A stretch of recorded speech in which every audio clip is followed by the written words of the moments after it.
Section 1. You will hear a man talking to the customer services manager of a bank. First, you have some time to look at questions 1 to 5.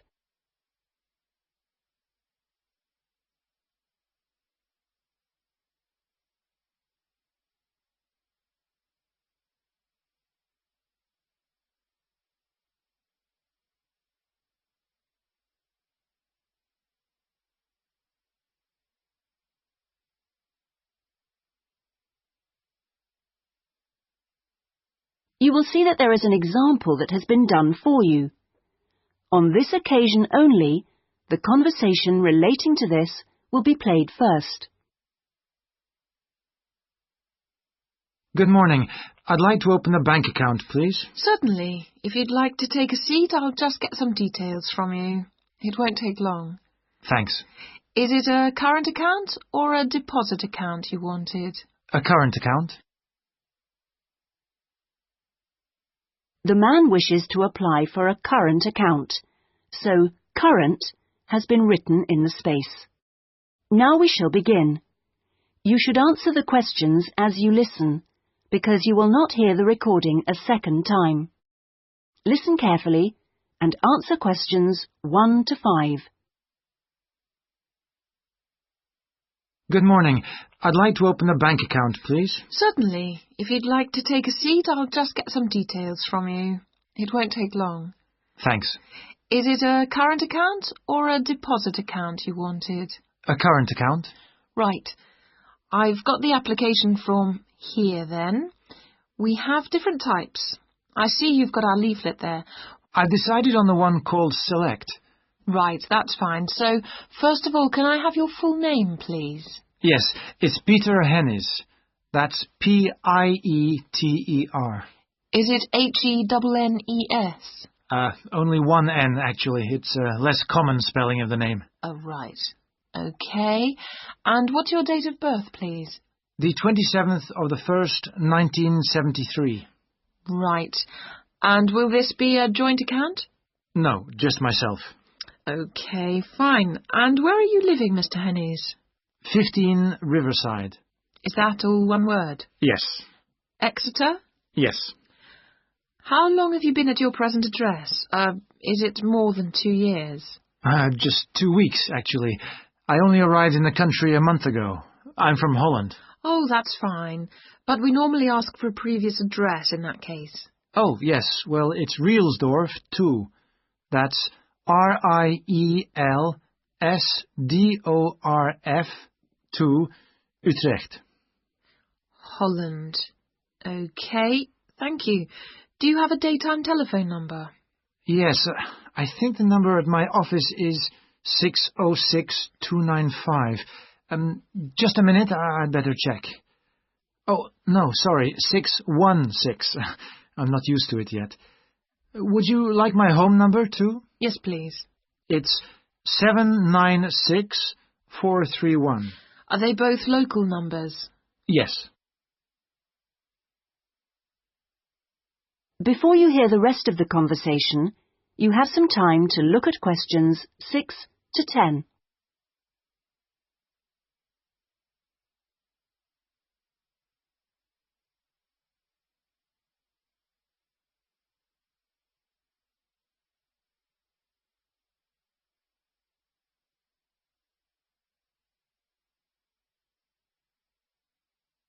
Now listen and answer questions 6 to 10. Right, and your occupation? Well, I'm in Britain as a project manager, but that's not my main job. I'm an engineer by profession. I see. I think I'll put that then. It's shorter. Now, we usually ask for a piece of information which we can use to check your identity for security reasons. You know, if you phone us. Like my wife's first name?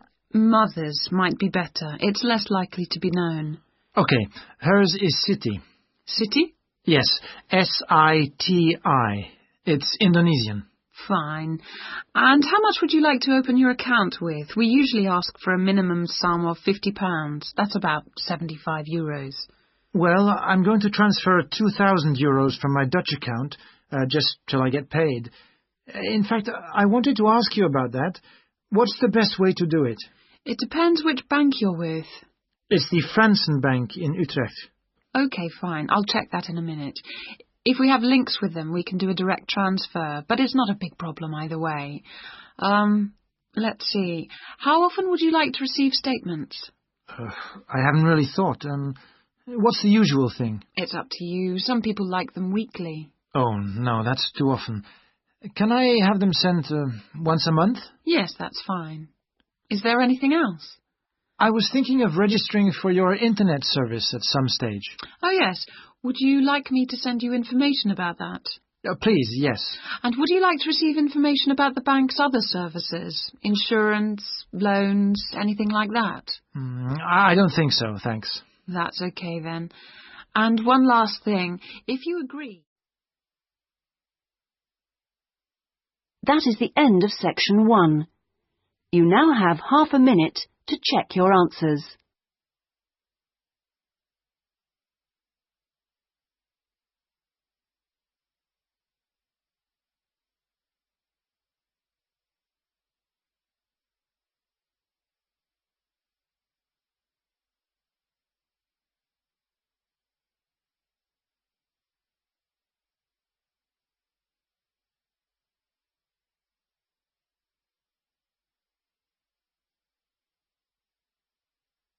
Now turn to section 2.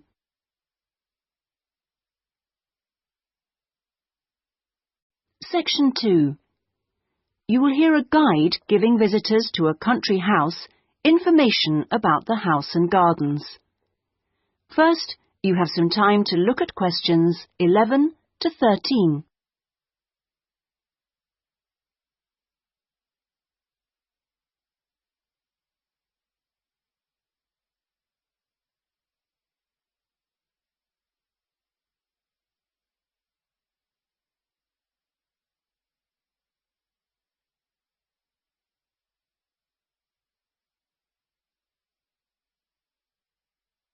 Now listen carefully and answer questions 11 to 13.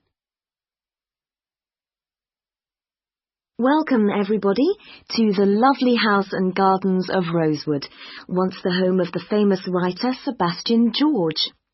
He bought the house in 1902, although he had first seen it 2 years earlier. At that time, the owners let it out to a tenant because George was too slow making up his mind to buy it.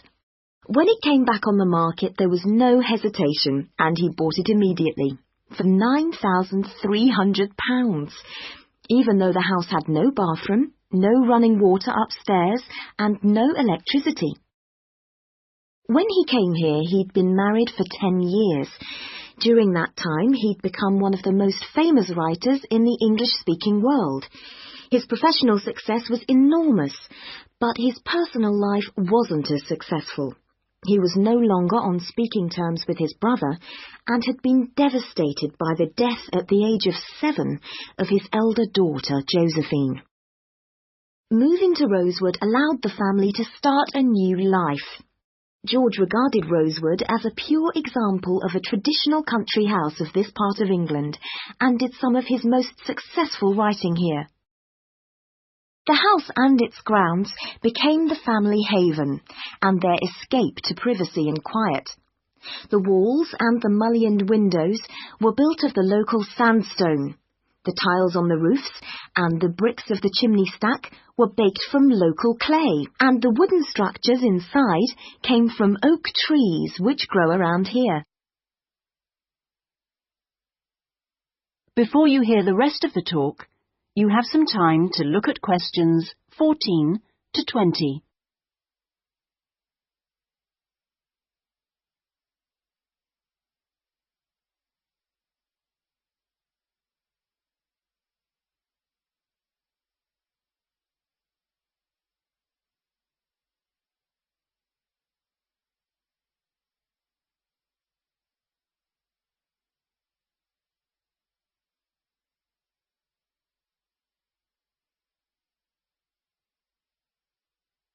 Now listen and answer questions 14 to 20.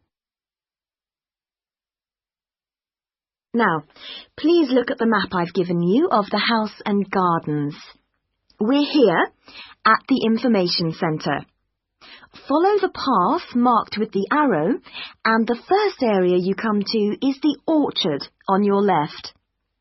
As you go further down the path, there's the kitchen garden on the right.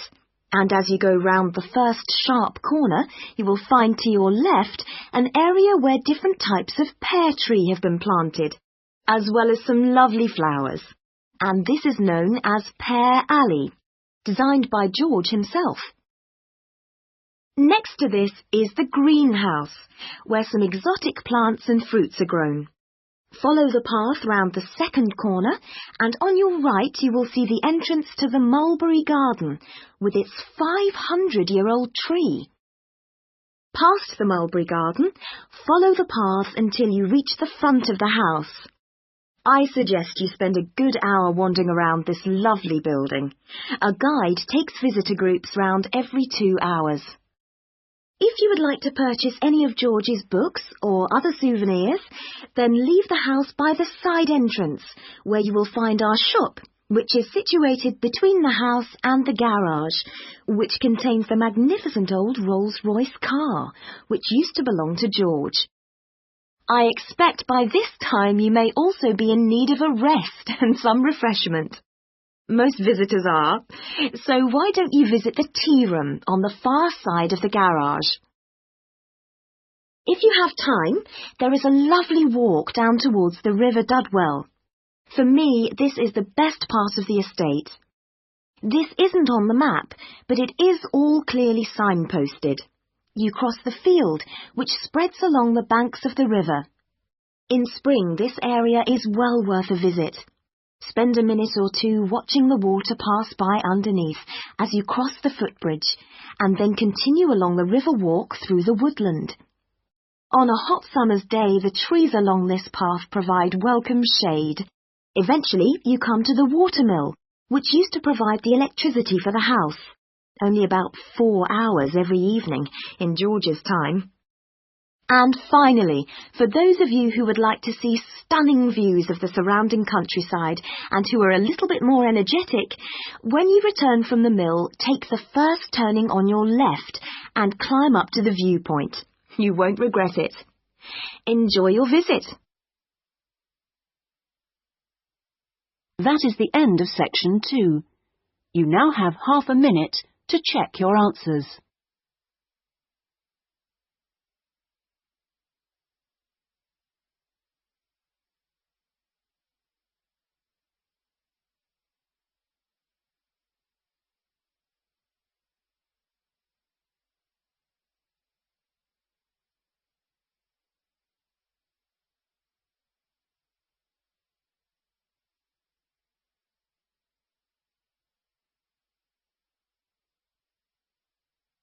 Now turn to section 3.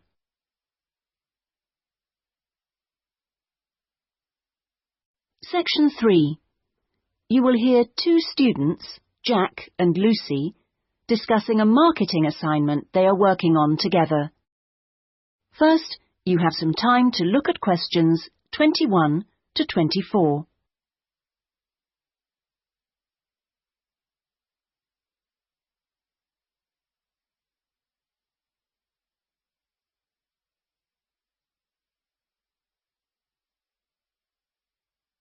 Now listen carefully and answer questions 21 to 24. Lucy, we really need to get working on this marketing assignment. We've only got 5 weeks left to the end of term to design it, carry it out, and then write up the results. Sure. Well, let's get started right now. Let's go over the instructions. What exactly do we have to do? Well, it says here we have to look at one area of the entertainment industry. There's a list of the different types. What are they? Music, cinema, theatre, sport, and eating out. Is that all? Looks like it. So we choose one branch of the industry and then we look at how 2 different groups of people use it. Is that right? Yes. And do we have to use any particular method to get our data? Can we mail out a questionnaire or do face-to-face interviews or maybe even observations? Well, actually, it looks like we don't have a choice. We have to do telephone interviews. OK, so at least we don't have to waste time deciding between the different methods. Yeah, that's right. Oh, and the other requirement is the number of interviewees. Not too many, I hope. 10? 20? Well, we have to do 2 groups, remember, and it looks like we have to interview 15 for each group. That's 30 altogether, then. It's going to take ages. Yes, but remember, we're working on this together, so we'll only have to do 15 each. OK, so those are all the requirements? Yes, looks like it. So, first, which area are we going to choose? My preference would be cinema, since that's where I spend most of my money. I don't think that's such a good idea. I don't think there are huge differences in the market there. I mean, you get young and old, male and female, rich and poor, all going to the same movies. Yeah, maybe you're right. Let's make it music, then. Right. So, what 2 groups will we compare and contrast? Male and female? No. Most of my female friends like the same music as me. Different age groups will be much more likely to show up differences, I think. Before you hear the rest of the discussion, you have some time to look at questions 25 to 30.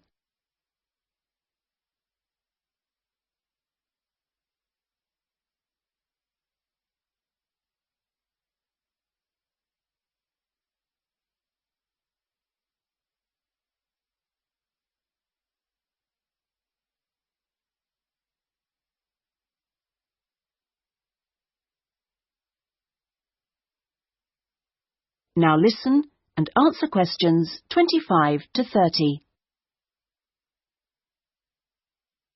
Yeah, I suppose you're right again. I'll take some notes, shall I? So, age groups. Well, what do you think? Maybe 25 or under for one group and 45 or over for the other group? That should show up differences. Right. OK, next. How about the kind of music they like? Let's give them some choices and then we can just tick boxes. OK, let's have pop, jazz, folk, easy listening. What else? Well, we should include classical. Some people like it, you know. OK, and then we should have how they listen to music. The medium. Right, let's include radio, CD, and then I guess there's TV. What about concerts? You know, in pubs and halls. Oh yeah, we should include live music, of course. OK, we're on a roll now. Next point could be about where they actually get their music. You mean, like, do they buy it in music shops or department stores? Yes, or download it from the internet. Right. That could be for recorded music. Then we need another section for live music. Where do they go for that? OK, let's say disco, pub, club, concert hall. Or opera house. And I guess we should include karaoke bars. Not many of them in this city. OK, we'll leave that out then. So what's left to do? That's it. Well, now we can make a timescale for doing it. That is the end of section 3. You now have half a minute to check your answers.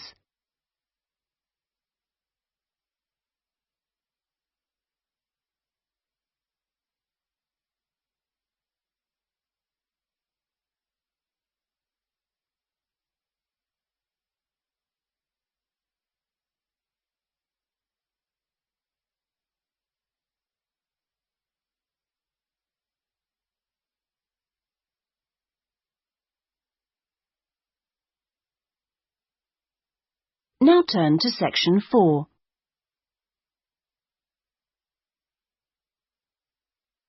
Section 4.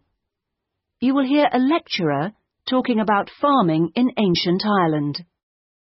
First, you have some time to look at questions 31 to 40.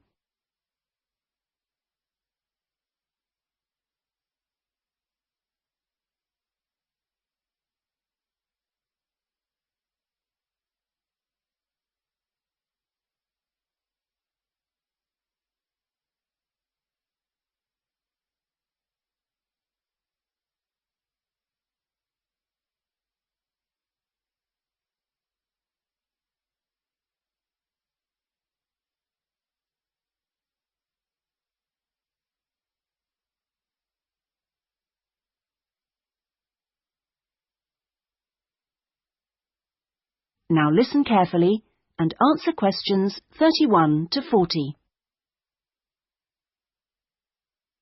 Good morning, everyone. Last week we were looking at the hunter-gatherers in Ireland, across the Irish Sea from England. Today we're going to move on to the period between 4,000 and 6,000 years ago, known as the Neolithic period, which is when a total farming economy was introduced in Ireland. Now, there are several hypotheses about the origins of the first Neolithic settlers in Ireland, but most of these contain problems. For instance, there are considerable archaeological difficulties about the theory that they came from England. The evidence doesn't really add up. But there are even greater practical problems about the theory that they came directly from continental Europe. For one thing, it's not clear just how sufficient numbers of men and women could have been transported to Ireland to establish a viable population. As you know, the hunter-gatherer economy which existed beforehand was based on small, scattered groups. The farming economy would almost certainly have required much larger communities to do all the work needed to plant and tend sufficient crops to sustain them through the year. The early farmers kept various animals, including cattle and sheep. There's also evidence of pigs, but it is possible that these could have been descended from the native wild species. Now, we know from modern farming that if the level of breeding stock falls below about 300 females, the future of the species locally is at risk. So we must assume that from the beginnings of Neolithic farming, the number of breeding sheep would have considerably exceeded 300, and the national cattle herd must have been of a similar size. The question is how these were brought to the area and where they came from. It's usually suggested that the Neolithic settlers used skin-covered boats to transport livestock, but this method would have severely restricted the range of the colonizing fleets. The sheer volume of animal transport necessary means it's unlikely that this livestock could have been brought from anywhere further than England. What about crops? Well, two main cereal crops were introduced to Ireland during this time, wheat and barley, both in several varieties. The main evidence for their presence consists of impressions on pottery, where a cereal grain accidentally became embedded in the surface of a pot before it was fired. The grain itself was destroyed by the firing, but it left an impression on the pot which could be studied and identified by botanists.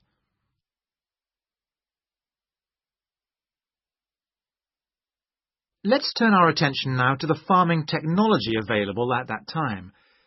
Before the cereal crops could be planted, it would have been necessary to clear the forest and to break the ground by ploughing. The stone blade of a plough has been discovered during excavation in County Mayo in Western Ireland. The body of the plough would have been of wood and could have been drawn by people, but it's also likely that cattle were used. Now, the cultivation of crops and the husbandry of livestock brought about changes in people's lifestyle, such as the type of shelters they made. For one thing, instead of moving from place to place, they needed permanent dwellings. The stone axes used to chop down trees to make these dwellings were far superior to any that the Stone Age hunter-gatherers used. To make the axes, sources of suitable stone had to be found and systematically exploited. These so-called axe factories were really quarries rather than factories, as the manufacture of the axes wasn't regularly performed on the quarry site. However, after the axe had been chipped into shape, they needed water and sand for grinding and polishing, so a high mountainside wouldn't have been an appropriate place for this. So this final stage of the manufacture must have been carried out close to water, and sure enough, there's ample evidence of this at coastal sites. Now, it's clear that these Neolithic axes were transported all over Ireland, as well as to Scotland and the south of England. It's not really surprising that axes from axe factories in England have also been found in Ireland. At the very least, this indicates that there was a link between the two islands during that period. One of the most useful innovations of the colonizers was pottery making, which was quite unknown to Irish hunter-gatherers. The pottery was probably made by shaping clay into a ball with the hand, and then hollowing it until the walls were the right thickness. After firing, the outside was often polished. This would have helped the pots to retain water, as they weren't glazed. Now, we know that the clay used usually came from local sources, which suggests that manufacture was on a fairly small scale, even though thousands of fragments are usually found at Neolithic sites. In the course of time, decoration began to appear. At first, this looked like a series of stitches and was just around the tops of the pots. This could have been an imitation of earlier vessels, which were made of leather sewn onto wood. Then, eventually, pots with decoration all over became much more... That is the end of section 4. You now have half a minute to check your answers.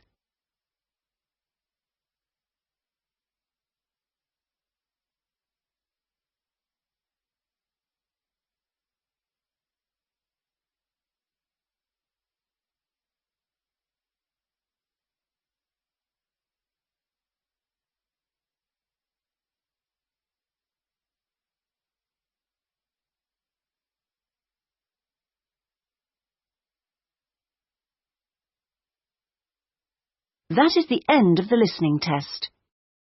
In the IELTS test, you would now have 10 minutes to transfer your answers to the listening answer sheet.